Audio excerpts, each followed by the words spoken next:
Welcome into another episode of Everything is Logistics, a podcast for the thinkers in freight. I am your host, Blythe Brumleve, and we are presented by SPI Logistics, and we're live at Manifest, the Future of Supply Chain and Logistics. And I'm here with a very special live episode of Freight Friends. Grace Sharkey, you know her all too well from our regular episodes, but we're here together. We're back in person together. How you feeling? Listen, we're in a room full of all of our freight friends, literally. Baines here, looking at the whole crew, the Zell crew. Thank you so much for hosting us. I think this is a perfect freight friend scenario for all of us. And it's like a reunion. It's a freight friend reunion. That's what these things are. So, Absolutely. Pumped to be here. I think it's impressive to see that we've been coming to Manifest since 2021, and it's doubled in size every year. Oh, easily double from last year. I'd say minimum 5,000. Hi, Kendra. Yeah, I see you over there too. Hello. That's what we should do. Just shout outs the whole time. No, that's a terrible listening experience. Yeah, Don't you're do right. that. You're right. No, it's at least 5,000 people. I'd say. Yeah, they officially told us that they hit the mark for over 5,000 tickets sold. Wow. They doubled the expo floor space, and that's just this year. So next year they should double it even more because they're going to be over at the Venetian. So you'll look for those like official messaging coming out later on. But we'll be at the Venetian next year for Manifest. But let's talk about this year. So what are some? We're both participating in a few different panels. I already did my panels. If you're listening to this is Tuesday of the conference, and I did my panels on Monday of the conference, which was great because the expo floor wasn't open yet. I know. So, perfect planning on your end. well, I kind of want it done, but it was a good thing because the expo floor wasn't open yet, so it fed a lot of traffic back over to the panel itself.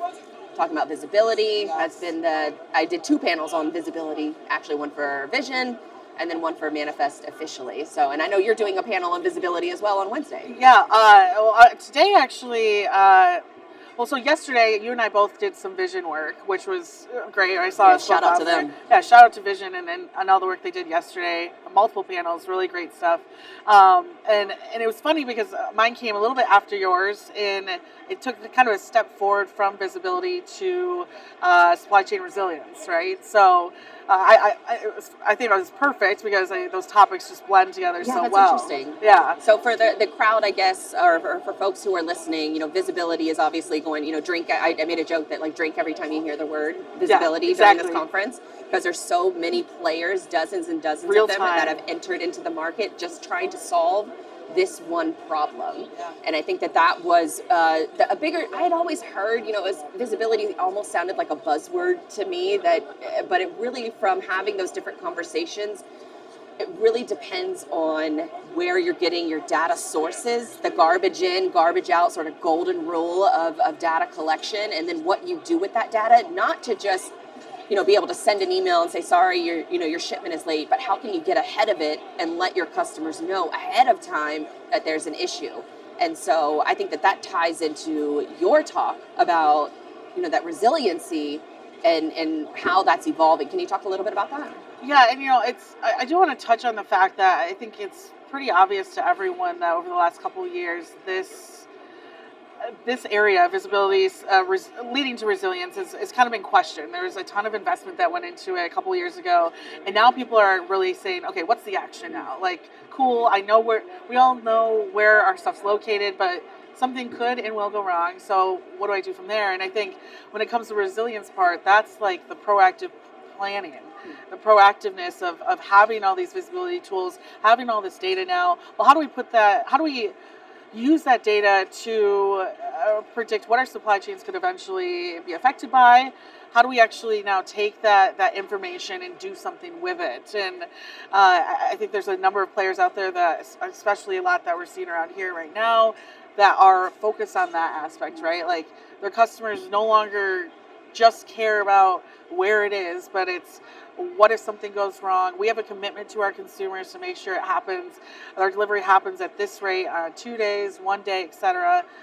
If we don't make that, these customers won't return. So the resilience part, I think, is important because, especially right now, just listening to news this morning too. We got an election that could swing a different way.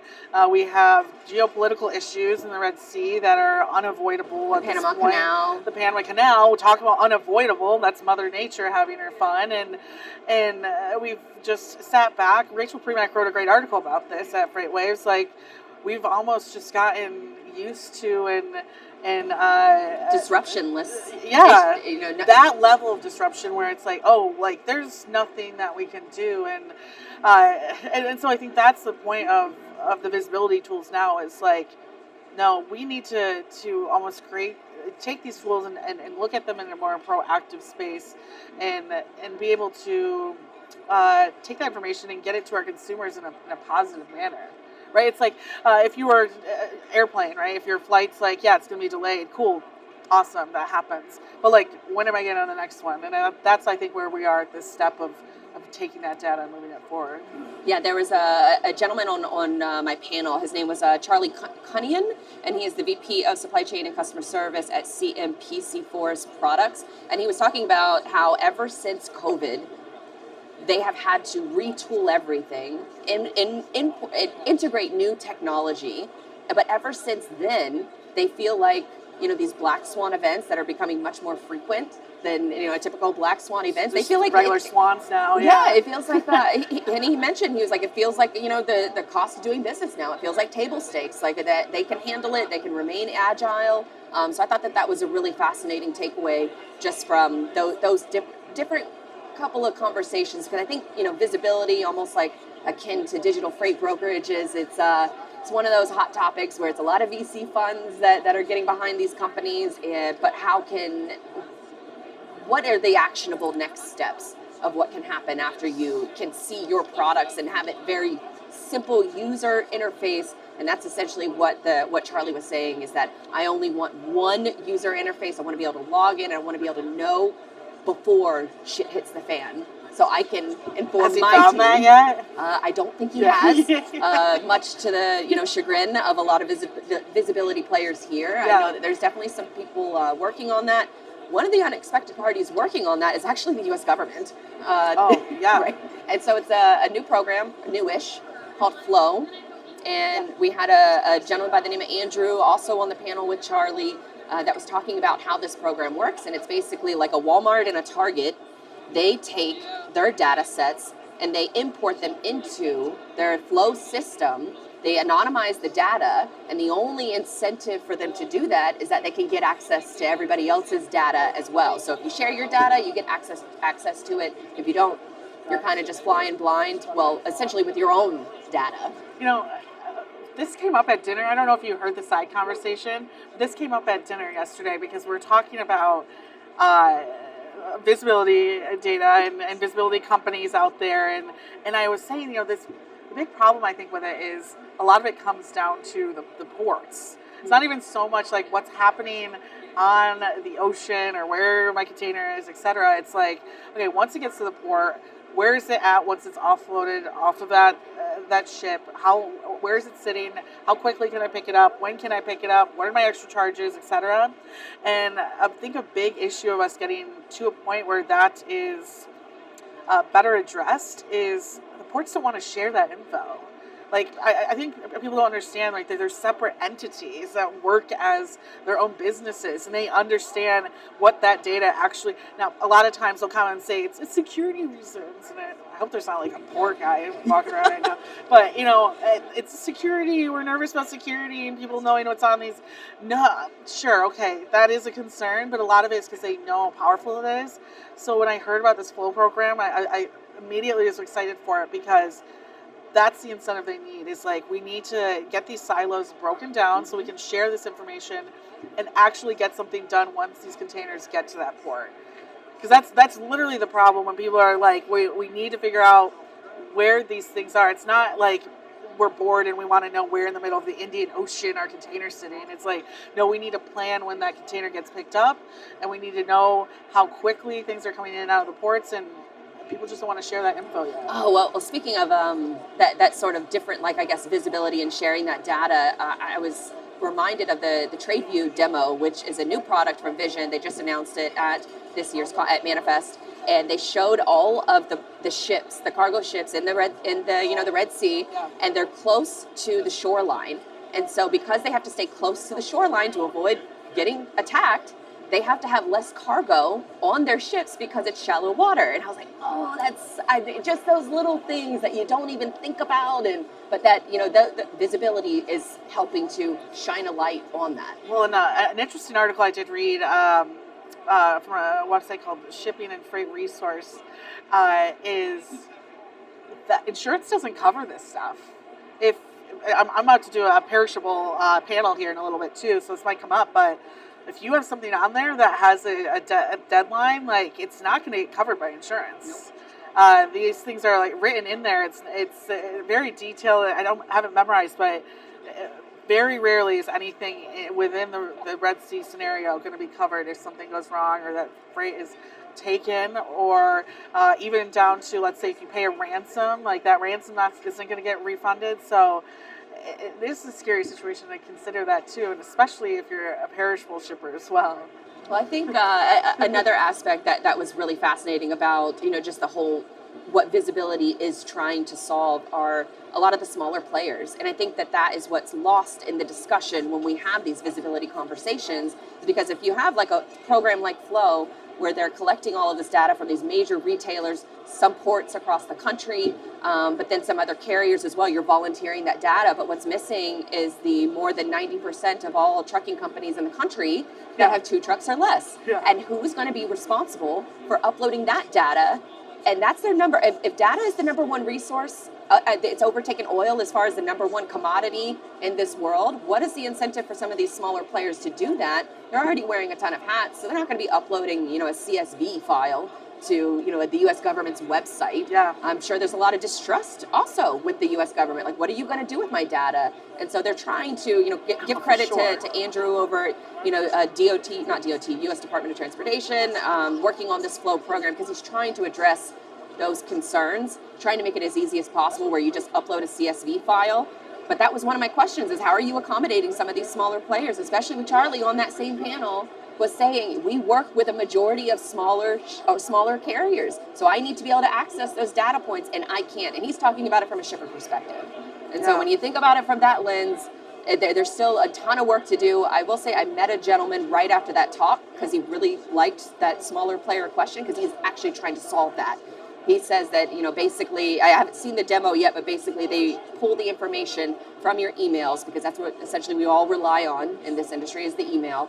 And so they're pulling those different data points, and that's where they can take those data points from the emails, add it to a CSV automatically, and then that hopefully is a prototype for getting some of the smaller player data into that full visibility system. And even then that, though, that goes right into the carrier sphere, is that you're taking the data from me in a way that I have no idea. Right. And it's interesting. I have no answer to it off the top of my head, but what is the incentive to, especially a party right now who's struggling to keep their doors open? Right. Why are they going to upload information to... You want me... I'm barely being able to fuel up my truck and to find loads that are going to be profitable, and on top of this you want me to for free share information and learn how to even make a CSV file. It's like, right. They're not going to take that time out of their day to do that. So there needs to be some of these automated solutions, maybe large language models that kind of plug into and sit on top of systems that you're already using. But still, I think there's got to be an additional incentive outside of just getting access to all this data, because I just don't know how relative that is for a smaller carrier to be able to see Walmart and Target's shipping data and be able to make decisions based on that. I mean, I do think that is something that, carriers and smaller brokers, they should start to think about, because that is going to affect everyone as far as like how you're sharing your data and making decisions based on that data and trying to make it better. Yeah, I mean, I've seen even like some small brokerages back and forth, like whether it's like gift cards or $25 more on a load, and I think that's small stuff that we can do, but there's got to be a way to make it work out for them. And I think that's right now we're at that point where we haven't fully done that. We haven't figured out a way for them to give out that information and then see their business run better. Maybe it's the market, but It is. See what happens when it flips around. I think it's just one of those things that what's the incentive for them to add additional work onto their plate, and then how are they going to actually take action from that data that they're submitting and then receiving? So I think that there's definitely some questions that are going to be answered. I know it's just a new program, but hopefully it's a path in the right direction. It is only U.S. based as well.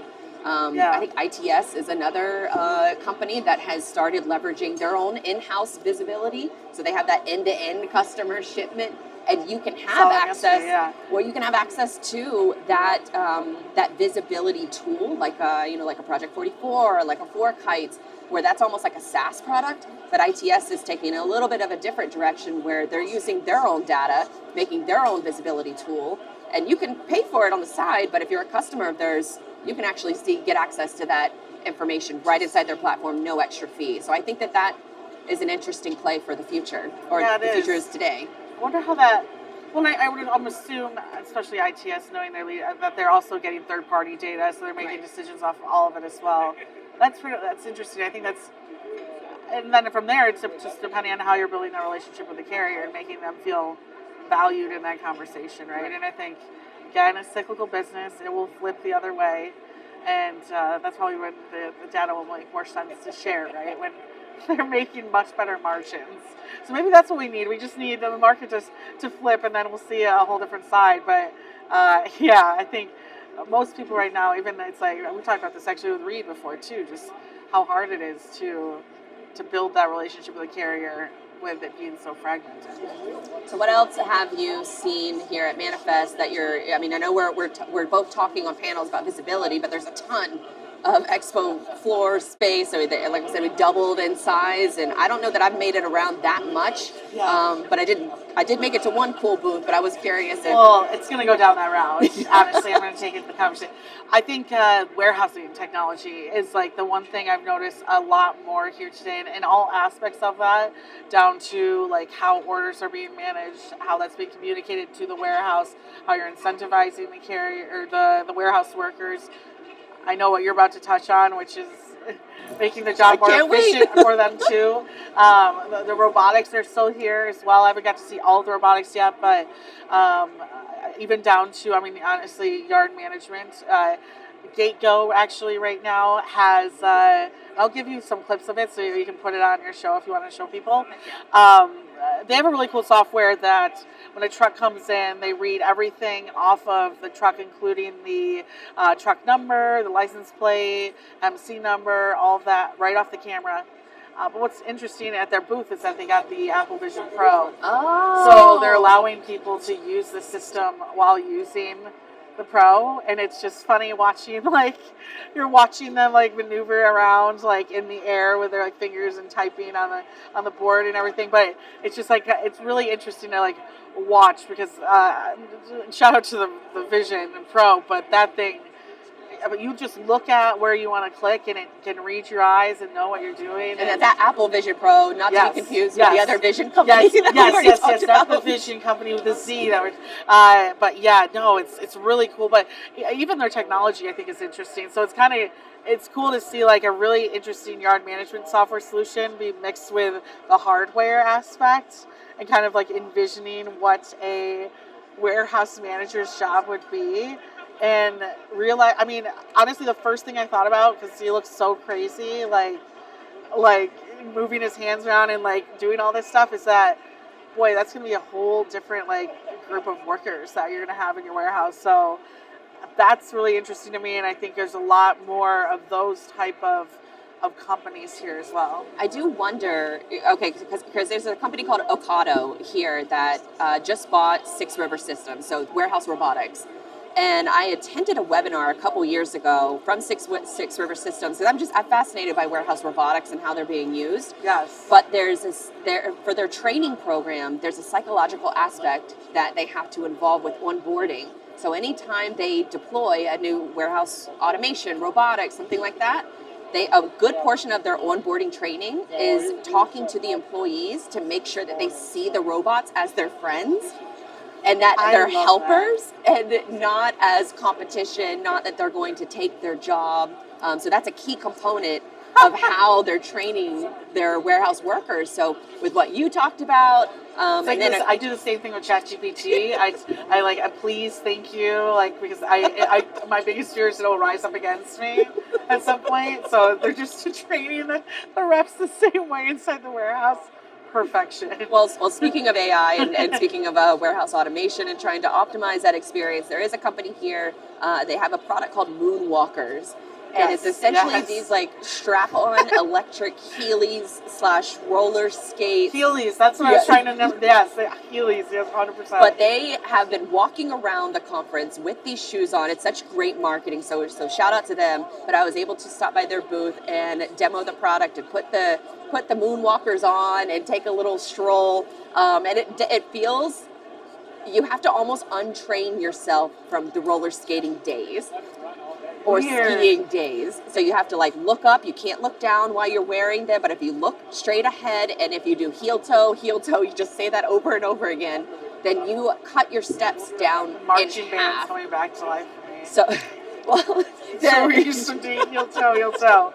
Well, the gentleman that was at the booth that demoed it for me or helped me demo the product, he was talking about how, you know, some of their customers that they've already onboarded, Orange County Convention Center, a couple different warehouses, one of them being in Jacksonville, but that a typical warehouse worker will have around 30,000 steps a day. But these shoes, wearing these Moonwalkers, helps that reduce it in half. Which you have to imagine, like these warehouse workers, 30,000 steps a day is like 15 miles. Yeah. And so if you can reduce that in half, like the amount of output I think that you get from your team essentially doubles. So the ROI is already there for some of these different, you know, warehouse robotic solutions, seeing robots as your friends. Even in like a way you could even lengthen like how big a warehouse is, knowing that those steps are cutting half, right? Like whatever distance you're going before, you could up that even 30% and it wouldn't seem like too much. So it's like you can utilize more space. We talked about, I mean, they look fun. Yeah. So and they are fun. It's a little, you know, awkward stopping and turning. You have to retrain your brain from that aspect, but they're very easy to turn on. They're very easy to turn off. So you can walk in them and then you can turn it on and do the moon walking where it cuts your steps in half. That stuff.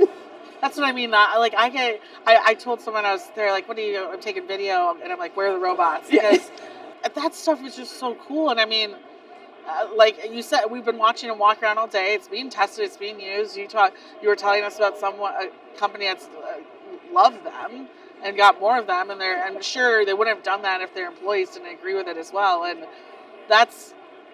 it made me laugh because this industry is always like, especially in all these panels, you know, we have to think about the human too. And I'm like, this is a perfect example of being like, how can we improve the human experience within a supply chain that is perfect for them? You know, like clearly it's great for the company. You're going to get more output. And as long as you're working them safe, you're probably going to see less hurt knees and all that stuff too. So I think that's cool. I think, again, it's like, there's such a need for warehouse workers. There's going to be even bigger need as we see e-commerce grow and grow as the economy does turn around. And you have to think about, okay, if I can't employ that many people, that was the biggest thing that we had that hurdle, of course, during COVID. Like, who are the people working in there? Speaking of robots. We actually have, for those who are listening, we have a robot right now. There's a robot literally headed right to us. The Autobot. As if he knows exactly what we're talking about him. Yeah, I see you. Yeah, we see that. We were just talking about you. Cute. Love that. So the Harbor by Luxor One is a marketplace locker. And it looks pretty cool. They just stopped by in front of the booth. This delivers to you, and then the locker opens. It's like we won't say it's like an Amazon, but better, right? Better, yeah, better than, yeah. That's cool. Yeah, wow. We're big fans of robots over here. We are big fans of robots. Just in case they do take over the world. We figured it hurt us and came over here. But we are big fans if the robots ever take over. That's awesome. That's so cool. How long can that run for? Is it solar powered or? No, it's battery powered. It runs for like 6 hours. You said it's battery powered 6 hours? Yeah, it will flip the battery in like 10 seconds. Well, and it's probably doing city runs, right? So not even 6 hours needed. More like an urban setting too, where you can, where delivery vehicles, a large scale of them, is just not For very those ideal. listening, this is like it's like a big box on 4 wheels that if you've seen a locker box before, it has a locker box full of them. So I assume you go up to it, you got the QR code, it opens it up. Have you seen the videos where people pretend put their face next to it and see if it opens up and Yeah. We do have that feature as well. Nice. Yeah, but you can say this is more like instead of you going to the locker and picking it up, It comes the to locker you. comes to you. Yes, I love that. So yeah, this is, I mean, this is one of those situations where you can be recording live and then you have news breaking right in front of you, and it stuns you and your co-host, where the show just stops in its tracks. I literally, I'm trying to make sure. Remember, this is not a visual content, but I'm just staring at this thing because it's gorgeous. Well, don't worry. I took a little video, so if in case you're watching this on YouTube at a later date, you can kind of see, exactly what we're looking at as we're recording this. But what else have you seen at the conference that sort of caught your eye? So that thing right there. It's just you've been moving, you beautiful robot. I think another area too, just even looking around, to be honest with you, is a lot of finance tools, a lot of financials. I mean, we're right across from right here, Transcom. Hey, oh my God, what a perfect timing! Yeah, no, a lot of. I mean, we're in the market right now where it's the perfect timing for that kind of stuff. What's on everyone's mind? Cash flow. That's all the way.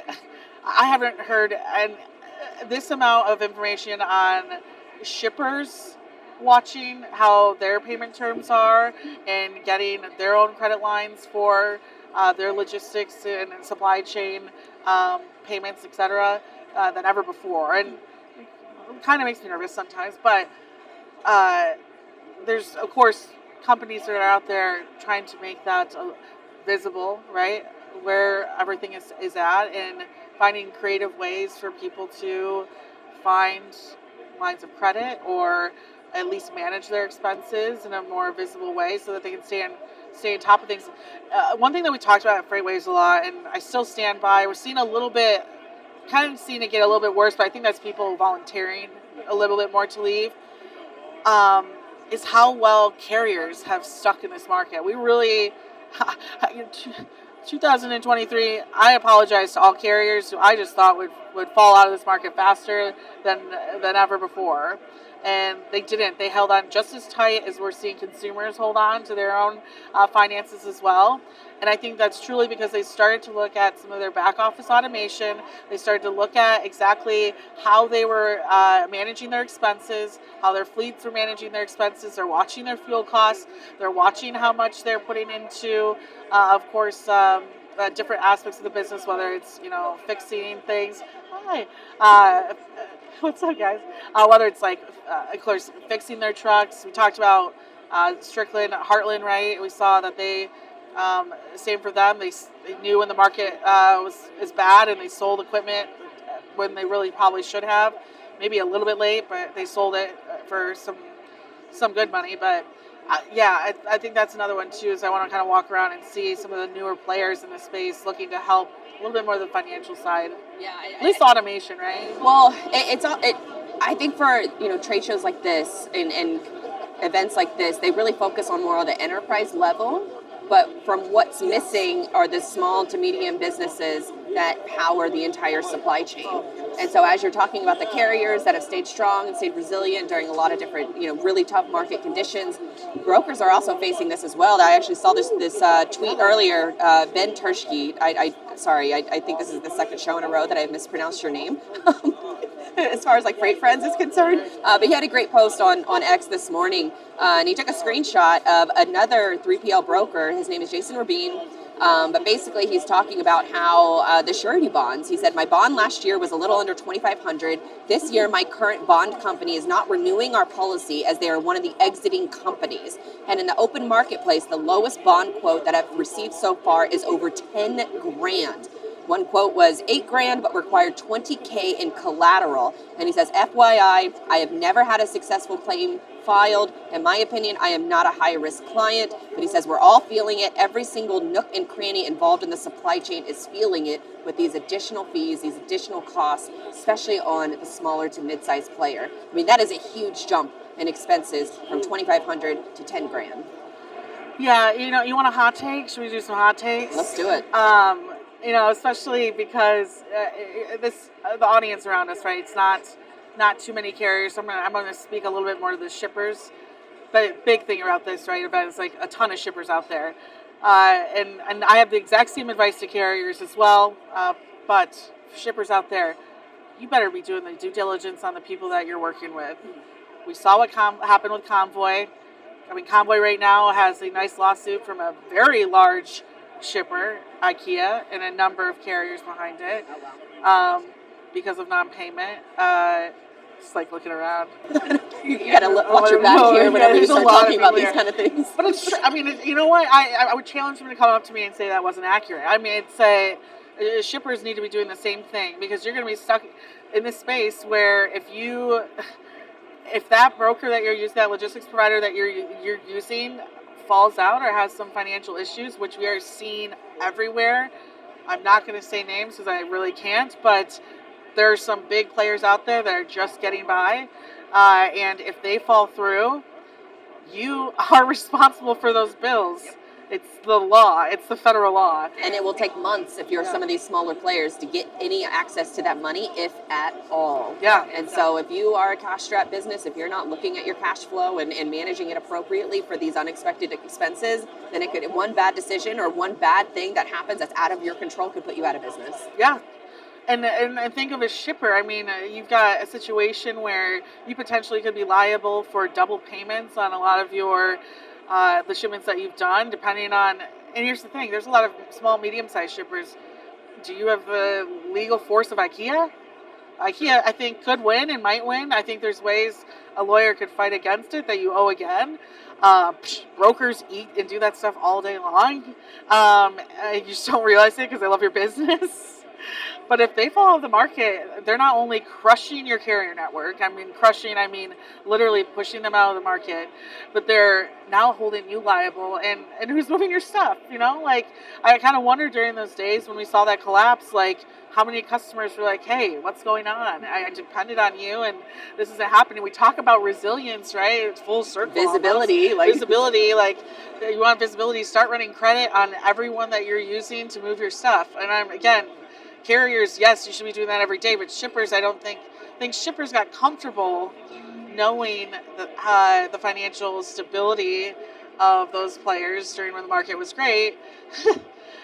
There's some brokers out there that are not financially well, not at all, and I know they've got huge accounts, and they don't have the margins of the 90s and the 2000s anymore. No, not at all. And like problem with a broker, depending on your size, going out of business compared to just one carrier, it's that ripple effect. It's the shippers that are now getting bounce back emails. It's the carriers who needed that payment today, or else they wouldn't be able to fuel their trucks. So that's, I think, a hot take. Again, going back to like these financial tools, like shippers look into those as well, and make sure that you're doing a great job at choosing who your partners are going to be. We had another rock star that just walked by, Nicole Glynn, owner and founder of Candor Expedite, LTL Queen over here. Yeah, but that's just some of the people that you run into here at Manifest Future of Supply Chain and Logistics. Grace, I know you said on X the other day that you got a bunch of hot takes to share. Was that your hot take, or you got more for us? No, actually, that wasn't it. That my first hot take was actually probably cooler. No, here's my hot take, and this goes out to the Gen X's. Are you Gen X? No, I'm millennial. Good. I just was checking. I wasn't sure. Wow. You have good skincare, You never know. I did just hit 40, so. Gen X's. Stop taking selfies of yourself on your way to on my way in the plane. On a plane? You're taking a selfie on a plane to tell us you're coming here? No. That was my hot take. And I hope to... No one wants to see your face. No one wants. Well, I would argue that on LinkedIn, that's the only place that they're going to get that kind of love. They're going to get that kind of traction. That's what I was on LinkedIn when I had this. How did I know? And it's just for me. It's like I don't know what it is. It's like, look, here's me. I'm on a plane. I'm going. How about the people around you are now in that selfie? You know, it's like, aren't you embarrassed? Okay, right. So am I right? I would just feel part. I would be so. When I land. I typically, so I'm an oily face girl. Yes. And whenever, I don't know what the pressure does to my face, but I always, and even if it's a 2-hour flight, my face is filled with oil. Yeah. So all these people taking pictures, I'm like, if you don't get this camera off this plane, no one cares. So it's the etiquette of the selfies on the plane. Also the taking selfies are so last year. Stop taking selfies. Especially, and don't add a ton of Facetune to it. We all know. We can tell. You're not fooling anyone. Just embrace it. It's fine. Or, invest in a really good skincare routine. Yeah, exactly. We're all struggling with it. We all deal with it. Or you don't have to deal with it. Just be comfortable either way. It's just, you're not fooling anyone with the it's like grown men. And I'm like, when did these guys learn how to flip their phones the other way? That's what I get confused by. No, that was my hot take. And I love that it wasn't even geared towards women. It was geared towards men. Yeah, no, it was geared 100%. You know what? Hey, here's another hot take, though. I'll flip that around and make it positive. This is the most women I've seen at this event. Absolutely. Since the beginning of this starting. This might be the most women, besides women in trucking, but that's unfair because it's like 90% women, that I've seen at any event. And that's exciting to me. Pretty much every panel I've seen has at least one woman on it, if not at least the moderators. But it's also a very conscious effort from Manifest Part. That from the onset, they launched in 2021 was their first conference. But since then, they have had a really strong emphasis that they work really hard to try to diversify every single panel that they have. So not just women and men, but also people of color, which is great to see. I mean, supply chain is obviously global, so you got to be able to represent that from the stage standpoint as well. Yeah, and also shout out everyone. Go follow me on LinkedIn. I'm sharing a daily Black History Month post highlighting the wonderful Black Americans who have helped and contributed to this industry. The traffic light, Garrett Morgan. I didn't know that. Oh, interesting. No, I didn't. Well, because he was like, the lights were just green and red, and he was like, maybe we should have a yellow in there, and it was very, very smart. He also created the gas mask. Yeah. Oh, interesting. Yes. Yeah. I'm sorry.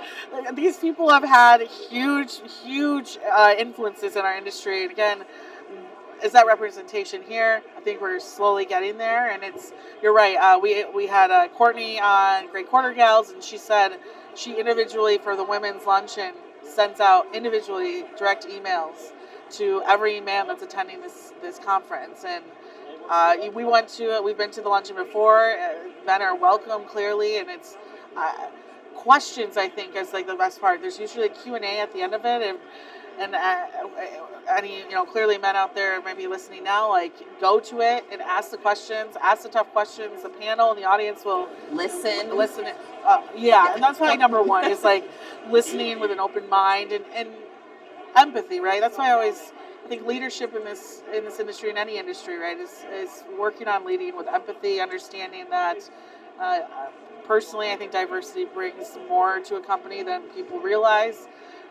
Those experiences are going to showcase to you like different outcomes, but with that comes also understanding the steps people have taken in life that you could just never understand. So I love it. I'm excited for it tomorrow. We have great speakers. Chief, someone from Chief is speaking, I think, at that, and it should be really good. Heck yeah. I mean, obviously, with this industry, it's the diversity of look, but also the diversity of thought and the diversity of different, from enterprise down to small businesses, and getting all players, breaking down those different silos and bringing all of those perspectives together. Because if we don't start breaking down some of these silos, we're not going to achieve a lot of the things that we've talked about during this episode, is the visibility, the resilience, and these aren't just buzzwords, but these are things that you can actually, sort of use all of the different tools at your disposal to try to get, to a better future. Yeah, and once again, like what I really enjoy about this conference is just like there's just so many shippers here and of all sizes, and there's just there's so much dependent on that audience to like be a part of this transition into the future, and using these tools and everything that you learn here at this space today and moving forward. I think you and I both, we go to a lot of conferences, but a lot of them are with our own transportation bubble, right? It's like people that we know, it's the tech people behind it, but like at the end of the day, who are the shippers and the consumers that actually are seeing the end of these products? And like, I get really excited seeing how many people are here, again, how many shippers are here, how many different technologies are here. And I hope that these individuals leave with like a really incredible idea of how they could push their company forward and power information. Yeah, 100%. And that's another thing too with this, I know we're coming to the end of this conversation, but we're recording here live with Zell Logistics. They were kind enough to, and I think this is actually pretty brilliant. So they have a booth space for those who are listening, and they cut off half of the booth space to put a table, some microphones, a camera. They also have our show branding up in the corner on a TV. But that's really creative marketing because that gets people to your booth. It exposes your brand to all of those different creator audiences, and they're not the only ones doing it. There are other companies here at this conference that have done the same thing, where they split off their booth instead of giving away, your millionth hat or Yeti cup or whatever else.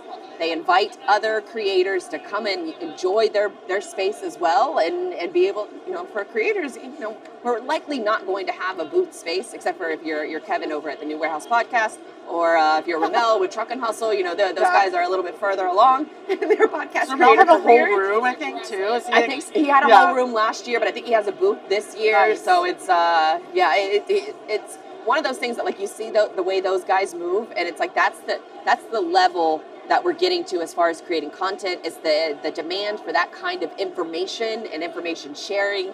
And you have a bunch of those folks. Supply Chain Brain, I think, is also here too, doing a bunch of recordings. So it's a fantastic place to be able to not only share information, but possibly record that information and turn it into a podcast like this.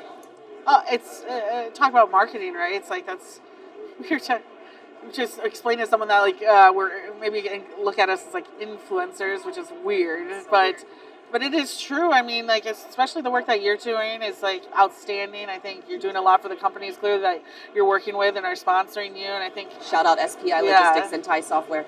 Yes, yeah, 100% that. Shout out freightwaves.com. Go to our YouTube page, like and subscribe. Make sure you sign up for the Stockout newsletter by heading to freightwaves.com/thestockout. I forgot why I was here. I work for a company too. But yeah, it's like we really want to do our best to represent the companies that are really doing incredible stuff for this industry, but also like shout out the bullshit too. That's the fun part of my job, and people hate me and love me for it, but I'll find out. But I'll leave you with that. Yeah, we have just for folks who may not be aware, we have a thread, or pretty much not a thread, but a group chat that we share different freight goss and freight tea that goes on within the space. So obviously we can't talk about a lot of that on air, but get a few drinks into Grace and maybe she'll spill the beans a little bit. Yeah, and listen to Freight Friends, because sometimes I do spill it. And people get mad and they email us and they let us know. But guess what? We're still gonna. That's the point of having a podcast, is being able to spout your opinion, get educated, and continue to learn and share our experiences and our expertise and get a little bit better each day. But I think that's a good spot for us to end it. We both have to go. We're podding and paneling for the rest of the day. This is a big day for us, and then we got Neo concert tomorrow night. I know you guys are going to be listening to this a month later, but you're really missing out. And I hope this still gives you FOMO if you're listening to this a month after the conference has ended. That's a good excuse to go ahead and book your tickets for next year's Manifest. Also F3. I know Grace is about to plug it anyways, but F3, all of the conferences. I got to go. Shout out TMSA as well. The 100-year anniversary in New Orleans that's happening in June. That's going to be a great experience as well. And any last words? Any last shout outs? Head to live.freightwaves.com. We've got some virtual events coming up, but our first in-person event is in Atlanta, actually, in June. And I can't say who the big speaker is. So I found out from them directly yesterday, but it's a good one. Another freight team. Yeah, you're going to want to go. So go to that in June, and then we'll, of course, have our F3 event in Chattanooga, Tennessee. That's going to be a fun one as well, and that is going to be a little bit later in November, like I want to say the second week of November, the week before Thanksgiving. So you can hang out with your freight family and then go home and cook for your real family. Exactly. Very, very well said. And that about does it for this episode of Freight Friends on Everything is Logistics. It's been an incredible experience. Shout out to Zell Logistics for having us. We just recently had Chris, one of their VPs, on a show, and he kind of got some people mad on the YouTubes. Check out the comment section on that. Go search for Everything is Logistics. That's one of our top videos already. He spent some time, 15 years, I believe, at TQL, so he shares a lot of those insights. And a lot of drivers weren't happy in the comment section, but that's how we get more voices heard. That's how we get better as an industry. But that's just shout out to them for inviting us to come on and record. But until then, stay tuned for more insight from the Manifest Conference. This will be just one of the first of many conversations that we're recording here. We're going to be sharing with you over the course of the next few weeks. Until then, we'll see you real soon. And I guess go Jags. Yeah, signing off. Signing off.